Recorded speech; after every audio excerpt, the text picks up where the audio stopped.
Hi guys, welcome to Learn Electronics Repair. I have a computer on the desk at the moment. I think it belongs to a local business, but I could be wrong, could be somebody's personal computer.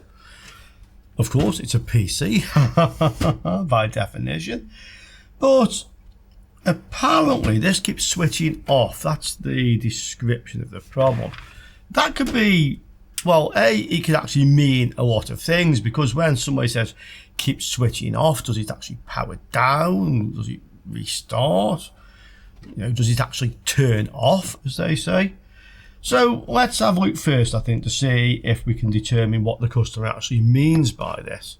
Knowing my luck, probably won't go wrong at all, but yeah, what else can you do? So let's just connect it up and plug it in and see what happens. I've connected the capture card, you can see it on screen. I'm not going to put this onto the current limit or anything like that, because it does say it powers up and runs and switches off, I think. So let's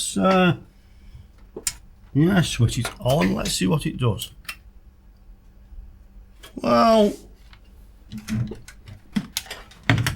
it doesn't do anything. Am I pressing the right button? Maybe not. Press the right button, Rich, okay. That happens too, yeah. Let's see if we get a picture out of this.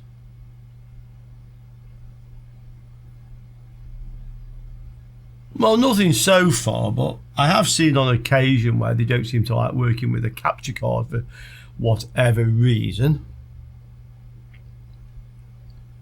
No bleeps, no nothing, yeah.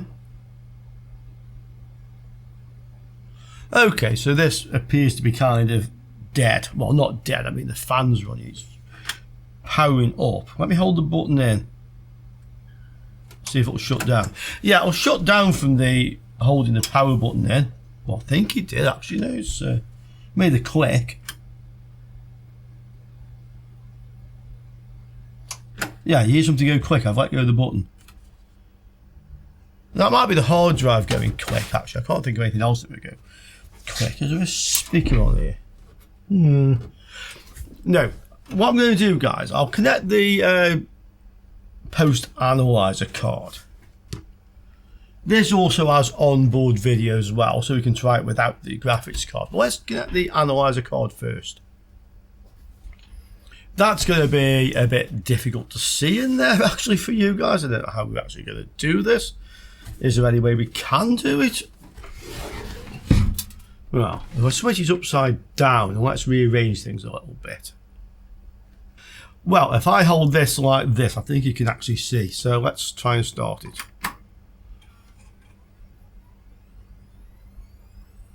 We made a few clicking noises. We're getting 80-80. And it flicks. Yeah, you can see it flickering, yeah? So it's stuck in some sort of boot loop. How I normally tackle things like this is probably the long way round to some extent. But I'll take the graphics card out. I'll disconnect the hard drives and let's see if it does the same thing. If it does, I tend to get the motherboard out on the bench and work from there. I don't think it's going to be RAM. It could be, but those codes didn't look like what I would expect from faulty RAM. Could be a power supply problem, maybe. So I've disconnected the SATA devices. I've disconnected the graphics card. Let's have a look at those codes. Yeah, it's like a strange flickering. There's some strange code that looks like LJ or something. That one, okay. Of course, now we have various ways to go at this. Some of you would probably take the RAM out. Some of you would probably try another power supply on it. I don't think there's any right or wrong way, guys. From my experience, I usually try and just get the motherboard on the bench, see if it ain't working, and then work your way up from that. Yeah, that's how I would normally go. So I'll take this motherboard out and let's have a look. Okay, so I have the motherboard on my bench. I'm just connecting my known good power supply. Okay, so let's see what it does.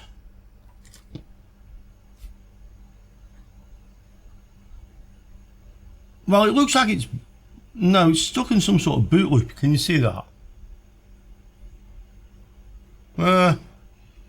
Stuck in some sort of boot loop. Okay.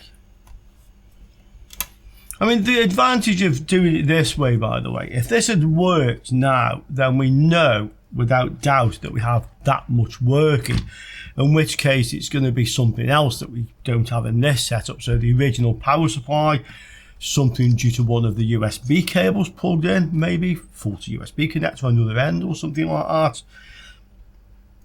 Basically anything which attaches to this. We'd already unattached the SATA, but as it so happens it doesn't work, so now we are down to this. So I will do now what I could have done before, but I didn't think it was likely to be the problem. I'll remove the RAM. Okay, we'll power up again and let's see what happens.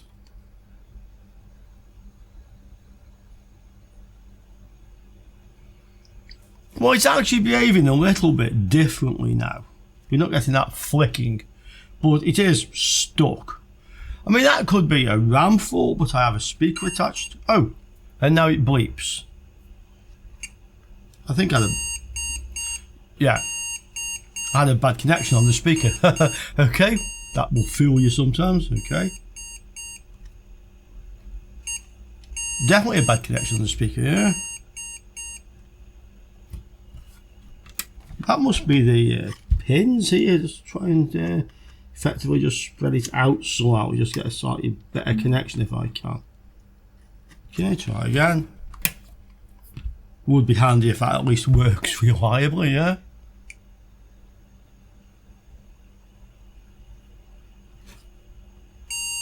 Nope. I wonder if that's a bad connection on the plug on the board.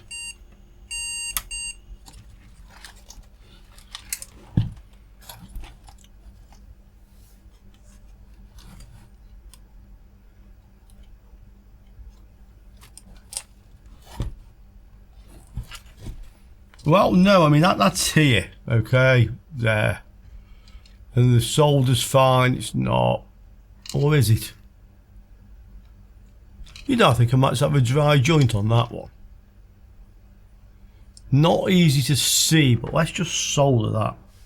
Not that this will be causing the problem.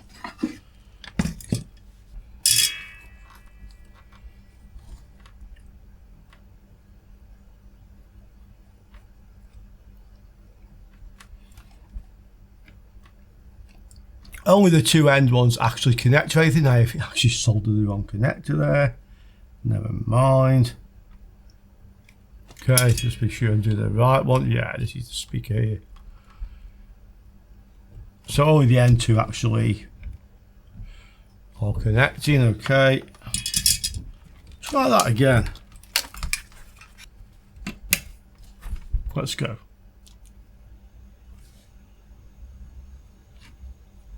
Well, strangely enough, I have a different code. Same bleep.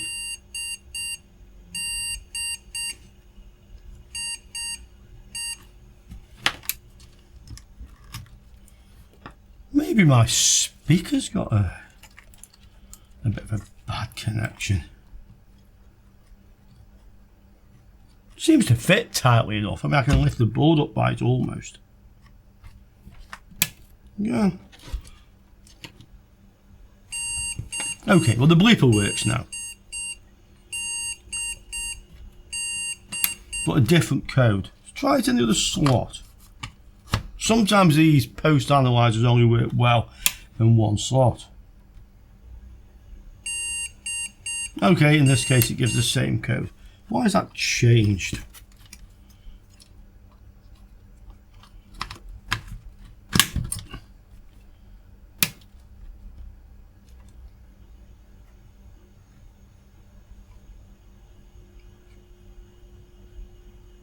Now we're back in this kind of what looks like a boot loop to me.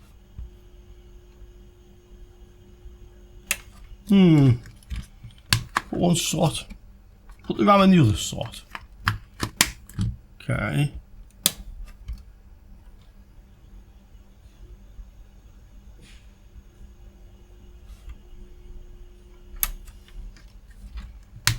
Try the other stick, but I think I'm starting to suspect we have a faulty BIOS here. corrupted.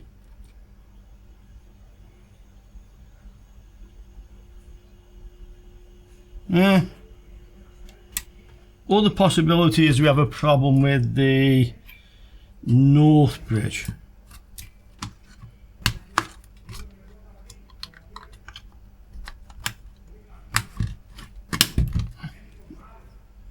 Let's have a look.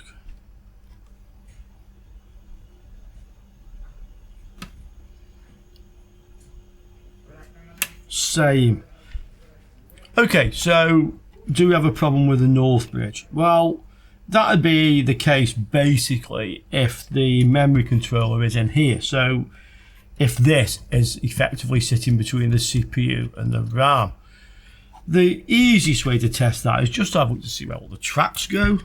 Okay, so we can see from here that the tracks from the DIMM slots go under the CPU.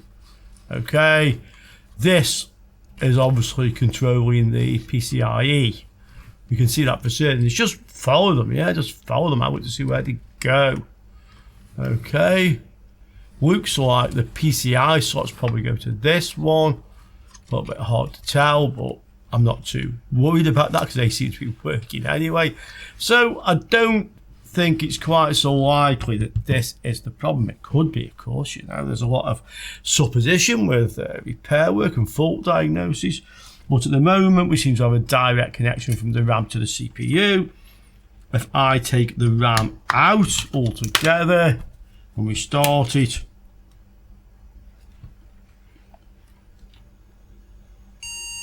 we get the bleep and the code of EE. If I put the RAM in either RAM and either slot, it goes into this sort of loop type thing and doesn't bleep. Okay, right, we know the RAM goes directly to the CPU, so the memory controller is in the CPU. Let's take the CPU out and just reseat it. If I have a spare one of this type, let's just try it. If that doesn't get us anywhere, makes no difference. I will go for the EEPROM on this. It's actually, I think, is probably this chip. Okay, that's in a socket, just makes life easy. Otherwise I would unsolder the other one if it isn't that chip. We'll find out shortly, maybe. Okay, another thought while we're here, let's just check the CMOS battery, but I really don't see that causing this sort of problem. Well, it looks like whoever looked at this before possibly thought it was a CMOS battery because it's an IKEA one and it's quite new, I think. Looks like a new one. Okay, okay, CPU.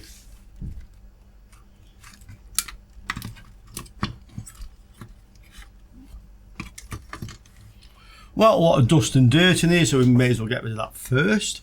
Okay, that's cleaned. Let's just, I doubt any dust got under this, but you know, let's see. Go there. I won't have this on long enough for the CPU to get hot. I'm quite happy just to power this up enough to just check if this is in the same loop or not. Okay, so switch on, start, and we can see it's stuck in the same loop. Okay, that's not even warm at all. Well, you can always just be sure, you know.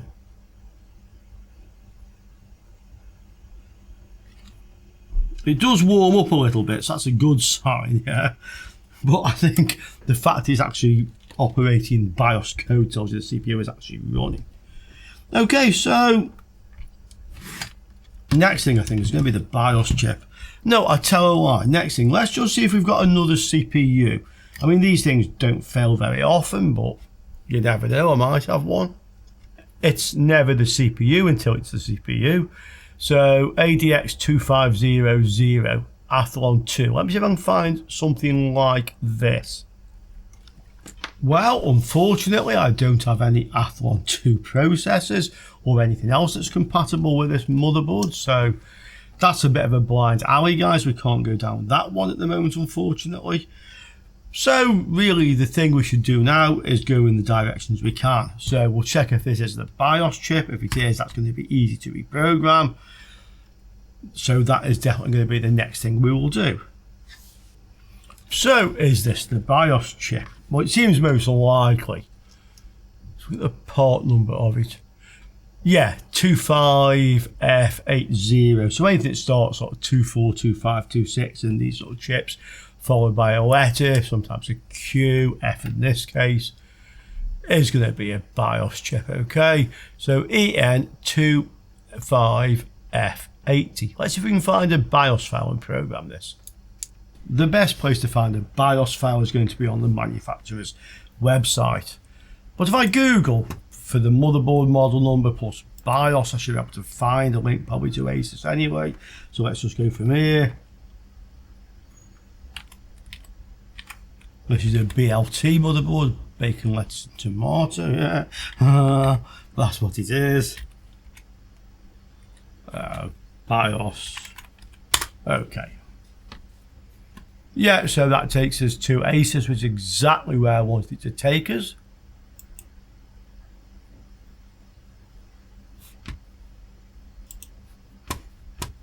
Ignore that. There's no personal details on this computer. I literally use this as a demonstration machine to show you guys where to find things, basically.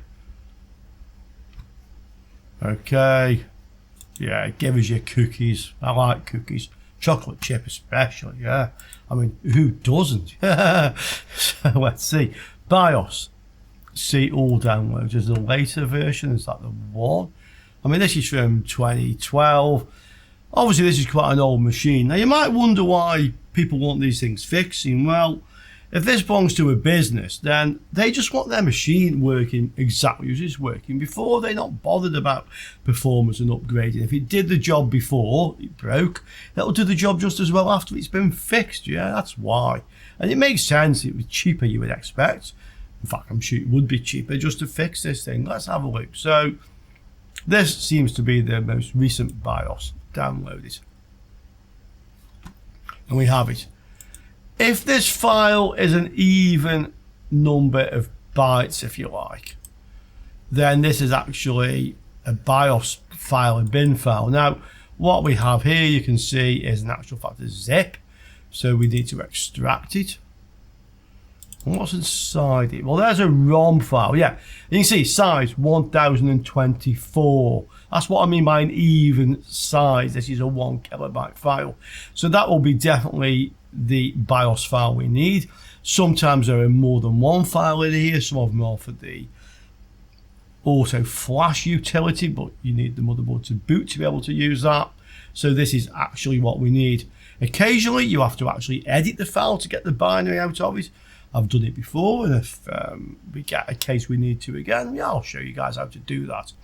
But for now, we have this. So let's get the programmer set up, and then we'll try programming the chip. Okay, I'll put the chip in the programmer. I've selected the chip just by going in here, basically just searching for 25F80. In fact, C-on is the actual manufacturer's mark on the chip, so we'll go with that one.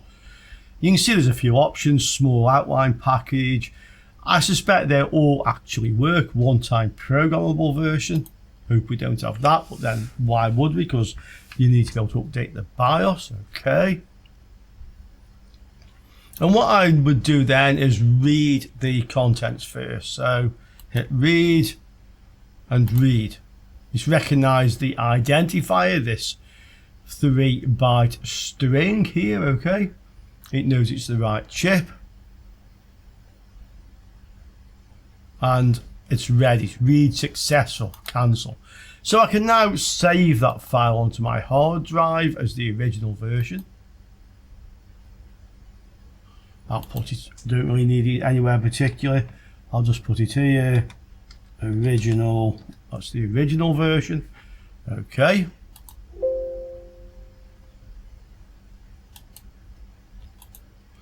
Now I'll open the file we downloaded.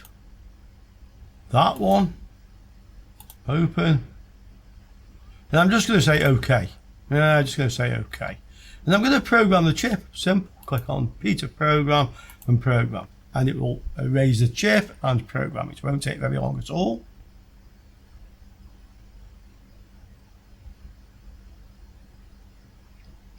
Doing the same with BIOS chips that are soldered to the board is exactly the same. You use a little adapter to hold the chip once you've desoldered it. Don't try to program them in circuit, it generally does not work. And that's because effectively you have to power up the entire voltage rail that the EEPROM is on using the programmer, and you probably can't do it. So believe me guys, just unsolder it and do it this way, okay? And solder it afterwards. Okay, so that's done. Let's see if it works. ROM chip in. Let's get the post analyzer on screen. There it is. Right, what does it do? Power on. Go. And okay, so this one's still stuck in this kind of boot loop.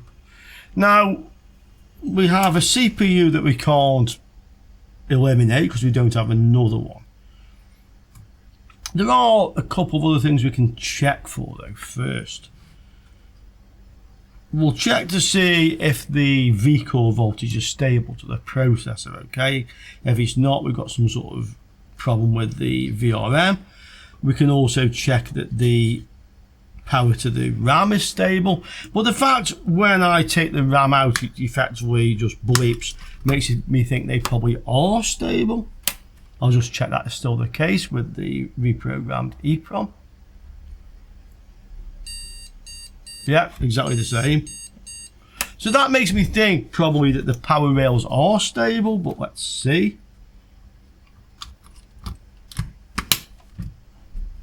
Meter on volts. Start. So where do we measure them? Well, these clearly, this block of coils and MOSFETs are going to be the voltage to the CPU. That's what a VRM looks like. One end of these will have 12 volts, but that's not the one. So that's 1.05. That is your vCore. Okay, 12 volts is probably on this one. No, that's the same. Okay, 12 volts will be here somewhere. But you know, I'm not particularly worried about it because I know that the vCore is there. That's what I wanted to find. We can look at the supply to the RAM. It kind of screws up when you put the RAM in. So again, you'll see some inductors down here, some MOSFETs, so it's going to be here somewhere. Let's have a look. That's 5 volt supply. 1.6. That'll be correct for this type of RAM. And again, it's stable. So we have stable supplies here, so that isn't causing the problem. So really now, I'm down to a problem with the CPU or something else on this board with the chipset. The next thing I'm going to do then is to just get the thermal camera and see if anything is obvious. Just while I'm thinking of doing that, I'm just going to have a look in the USB slots. Always worth checking these. Damaged USBs can often cause these sort of things to happen. That looks okay. The onboard ones are obviously unplugged, so they can't be the problem in that respect. Okay, so thermal camera. Okay, here is our thermal camera. Switch on again.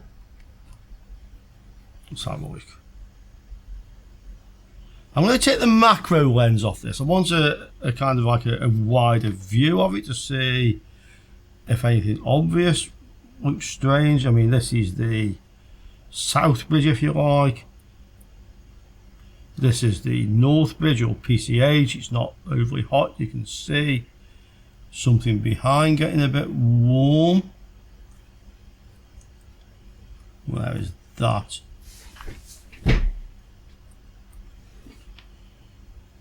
Down there, we'll find that in a minute. 47, that's a chip here. Just move out a little bit so you can get a better view. VRM's obviously going to warm up. So there's a little This is a MOSFET or something down here. Well, that's the 41 degrees, that's not hot.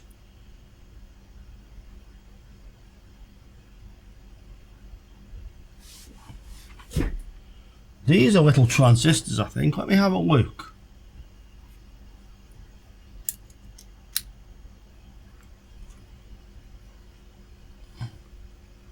Yeah, these are little transistors down there.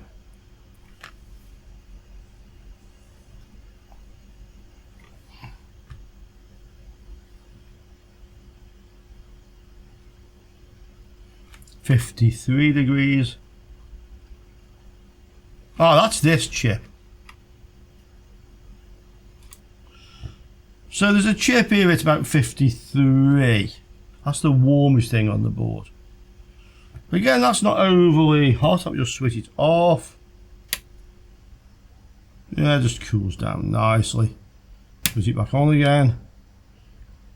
So this is something that's powered with standby, 40 degrees. Power it up. And it warms up to about 50. Okay, that's that one. And that's similar. But guys, they don't feel particularly hot, and bear in mind the ambient temperature in the workshop was 35 anyway. So that didn't prove anything conclusive either. I can't say, yeah, this looks like a problem. To be honest, the chip that was getting a bit warm, I can show you. I think it's probably the clock gen or something like that. That's this one, okay.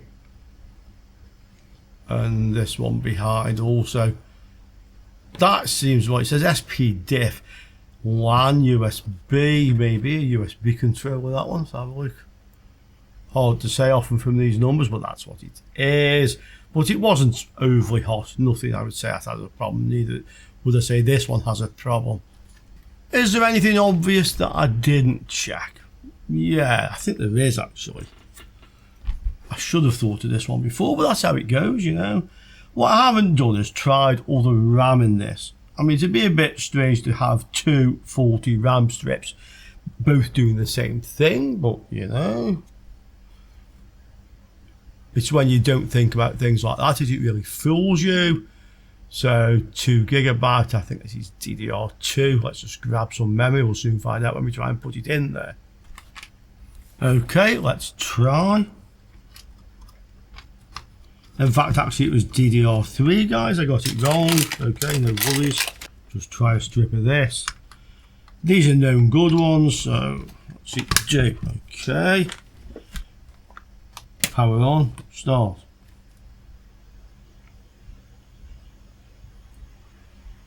No, kind of in the same loop again, okay. Do we possibly have dirty RAM slots causing this? Well, as I said, sometimes there are things that maybe you should have thought of that you didn't.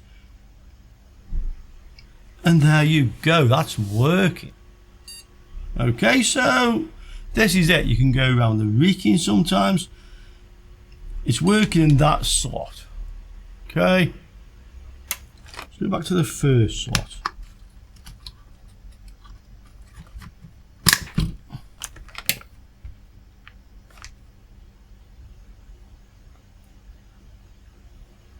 Yeah, it's working in both now. So that's with my strip of RAM. Okay. Get the original one, and I'll also try cleaning the slots as well.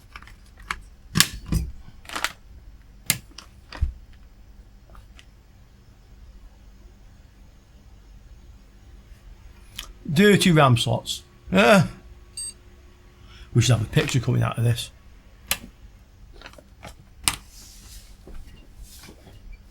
Let's see.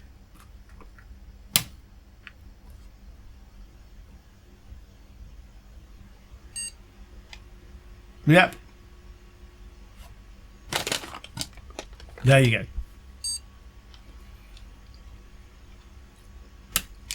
So, is there something to learn from this? Not really, but then maybe yes. When you're trying to diagnose this sort of thing, it's just a matter of going through various options and thinking, what can I try next? I tried to do that in some sort of sensible order. I didn't think it was RAM because I resitted them a number of times. It didn't make any difference. The slots felt okay, but obviously they weren't. That was the cause of the problem. But you'll notice that everything I did there was fairly simple to do. Even programming the BIOS was simple. It's just plugged in there. So it was only a few minutes to do any of those things. Therefore, I would say it's just pot luck which order you go at this sort of thing. I could have been lucky. It could have been the BIOS or something else, resetting the CPU. I was a little bit unlucky. It turned out to be the RAM slots. It was the last thing I checked, but does that make me a bad tech? I don't think so. And if you're in the situation, does that make you a bad tech?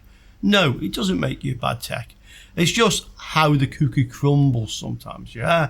So that wasn't bad. It took me, what, maybe 30 minutes out of this whole thing working.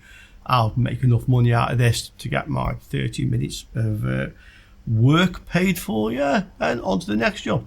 Hope you enjoyed that. Not a lot to do today, but gives you some idea about how to do this sort of thing, especially when you're beginning.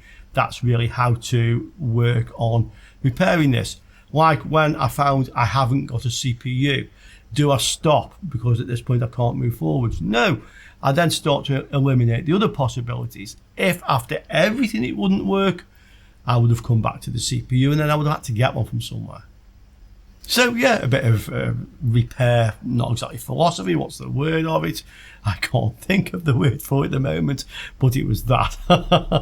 Okay, hope you enjoyed it, and I look forward to seeing you all soon on another Learn Electronics Repair video. Ciao for now, guys.